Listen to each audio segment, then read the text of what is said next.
Right, hi guys, Andy back again.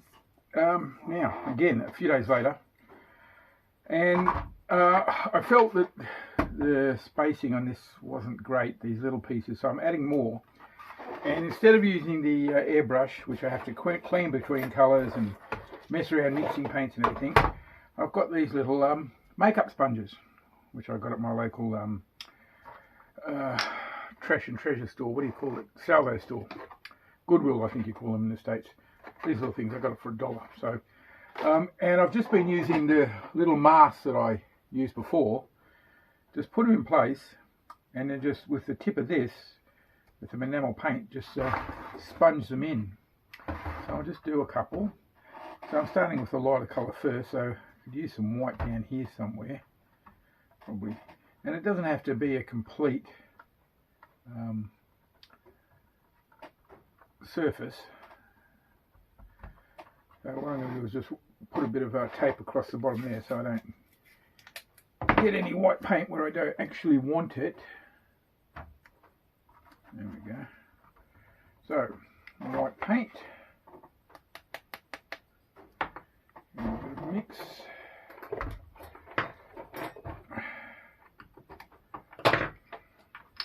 The end of a paintbrush. I don't need to get that huge amount. Put it on a flat surface. In this case, there's a bit of old backing paper from my templates. Wipe off the excess off the actual sponge, so as not to waste any at all. Dab off the excess and just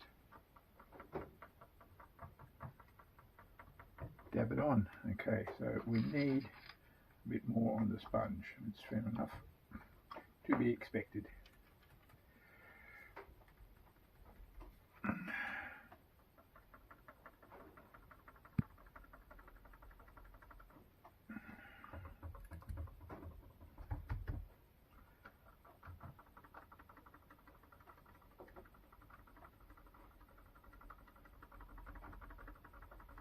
Trying to get right to the edge of the stencil, and once I think I'm done, and I think I'm done, put it off. There we go. A little bit on the edge there, but I can clean that up with some great paint. So what I can do is take that same stencil, turn it around, different orientation, other side, whatever. So I'm going to do a few more whites, then I'll do some more orange, and then I'll do some more black. So periodically I'll turn the camera on and show you a bit more, but this is going to take quite a while, so there's no need for you to watch me doing this. Okay, so got a bit carried away. So I've done the darker grey, I've painted the quote rubber bits. I still think the metal's not dark enough. I've done the white tip now. I pulled off the masking, which I shouldn't have, because I want to do a red line around there and then some sort of numbering there. The cylinder I've painted white, but the paint didn't take, even though I'd undercoated it, so I've got to sand that down again and do it. And I've got all the other bits and pieces I've got to put back inside.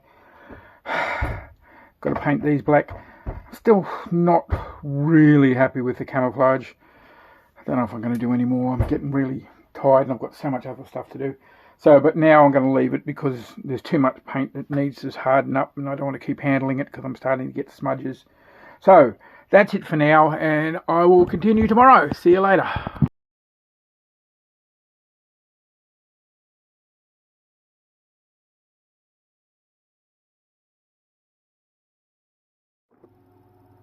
Right, hi guys, Andy back here.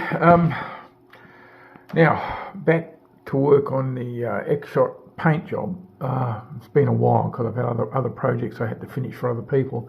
Now, for reasons I won't go into, I've had to move the computer back inside out of the shed. But anyway, one thing that happened in that, I've lost the actual original file for these shapes, so I've had to dig out another one. And here it is, so I'm going to use this. So what I've looked long and hard at this thing, and I've realised the problem with it is there's not enough of the dark colour on there, obviously, when you think about it.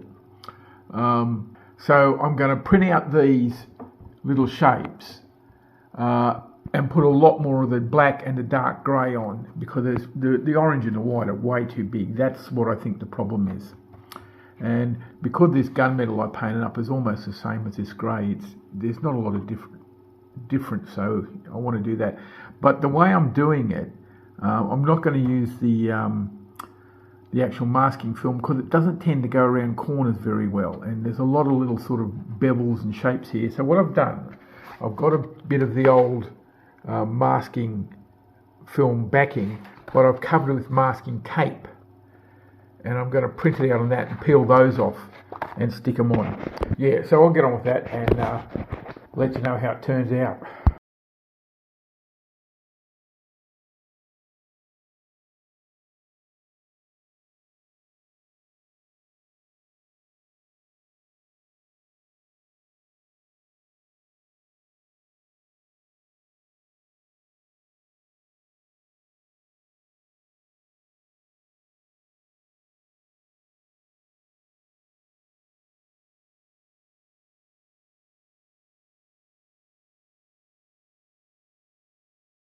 Right, we're back now.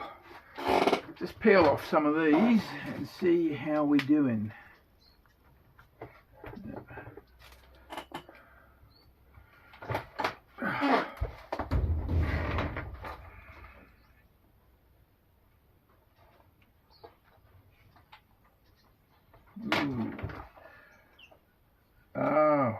Oh, that was a 3D printed front part. Yeah, that's why it bled like that. Okay. Well, I'm hoping the rest don't bleed like that.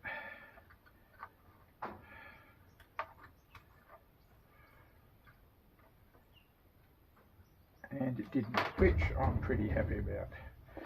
So what I'm going to do, as I said, is as I go, I'm going to transfer them to the other end.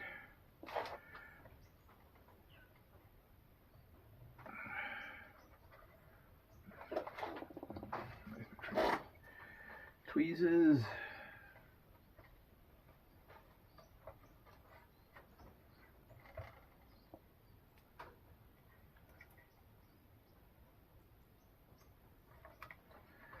There we go. So there'll be a lot of this back and forth for a while.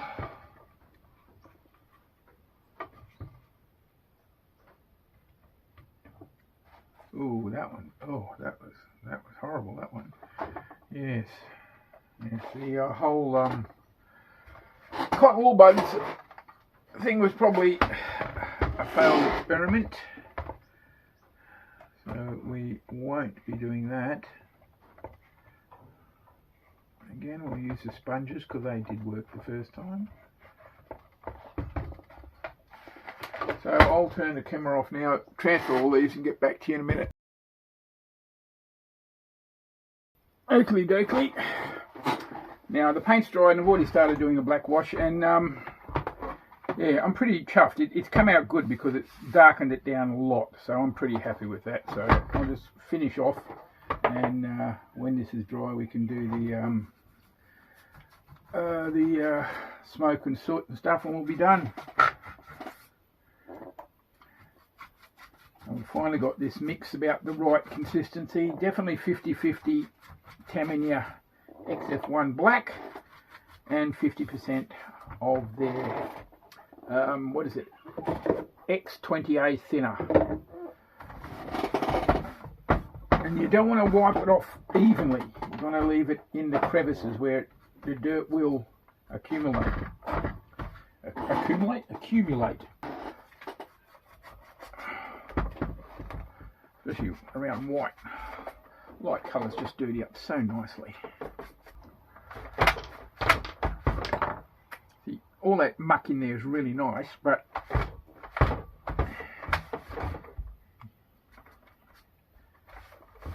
there is some evening out you want to do.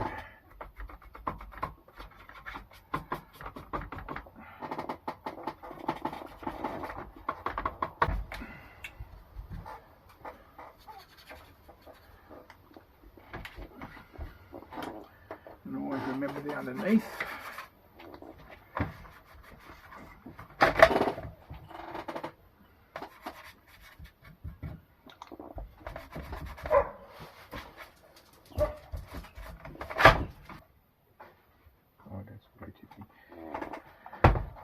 problem with this is it's a silver. It's very hard to see on this grey background.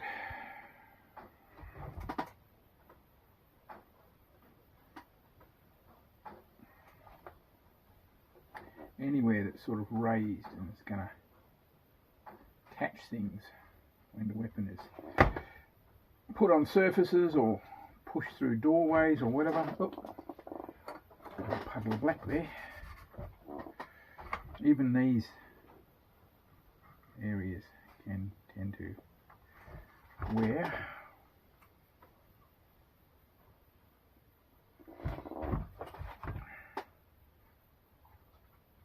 These little, I don't know what you'd call them, screw raised ridge things, they'll all pick up.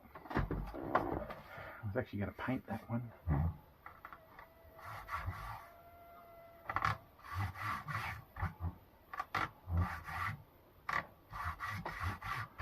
You just got to be quick before the paint has time to set when you're doing things like that. A lot of wear around, especially the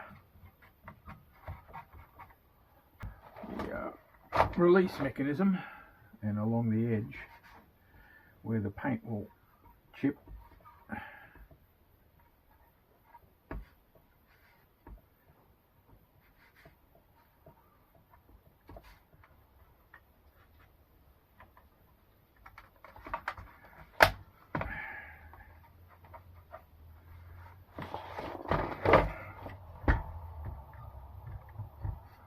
Like this. Places there I've missed with the black wash, which I can go back over. Hands. Would be a bit on the back here.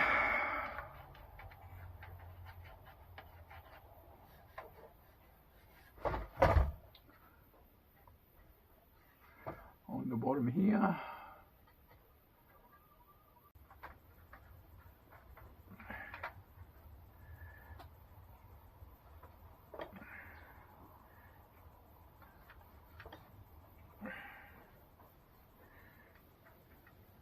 There's occasion when you might use that side, and there's occasion when you might use this side.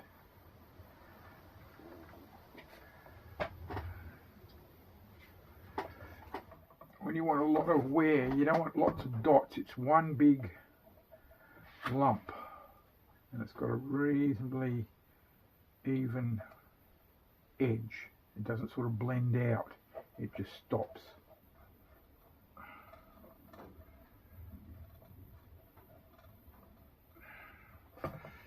Your lips of a magazine are always worn because they get so much use.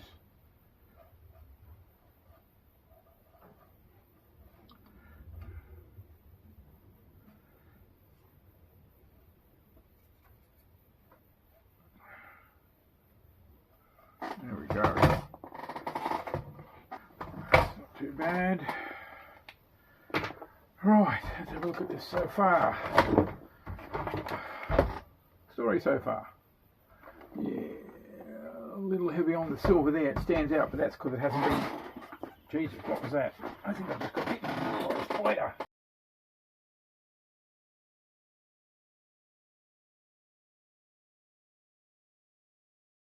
Ah, now it's time for some more black wash because that hasn't been done down. Now that silver is pretty much dry, and because it's enamel, it's not going to be affected by this, what do you call it, camo stuff. I just have to find the brush I was just using.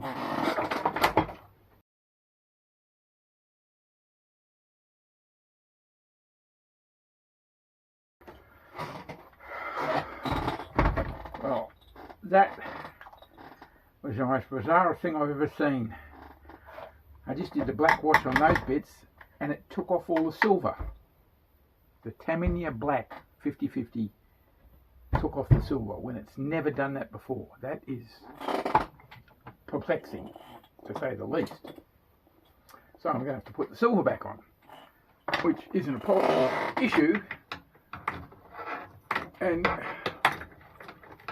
the way I look at it, it is, you know, I could go, bah humbug, what a bugger, or I could say, well, that's an interesting little trick I've just learned. If I want to get this silver off, I can just put some black 50/50 off on it and get rid of it. In fact, that's too much. Where's that brush?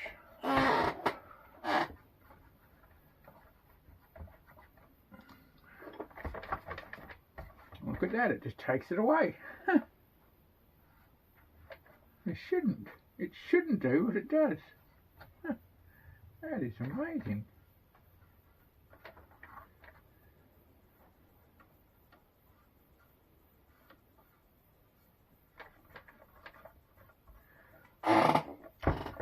That is amazing.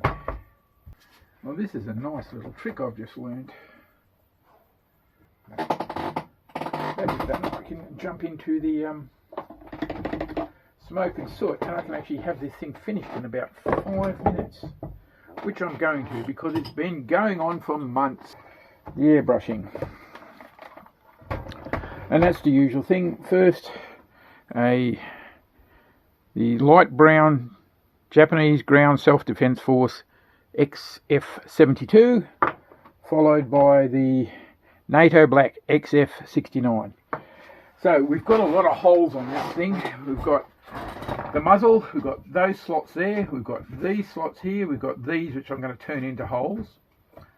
We've got those little dots there which will be holes as well. We've got these slots here which will be holes. There's those which I think I won't do anything with.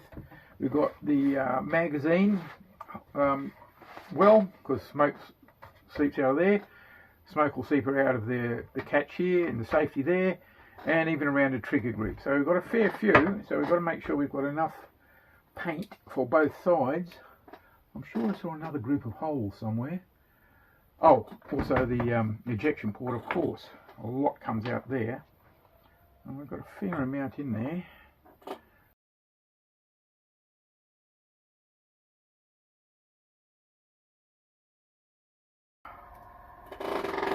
So that's the brown done, and I've even sprayed underneath the cocking handle and sprayed around the slot. Because, so I'm just going to spray the remainder of the paint out. So I'll just paint it. And I've sprayed around the magazine while it's in the magazine, because that's how it works. It will stain. What I've got here is NATO black that's already mixed up. That should be quite enough. So this will come out brown initially. And then that lovely sooty NATO black.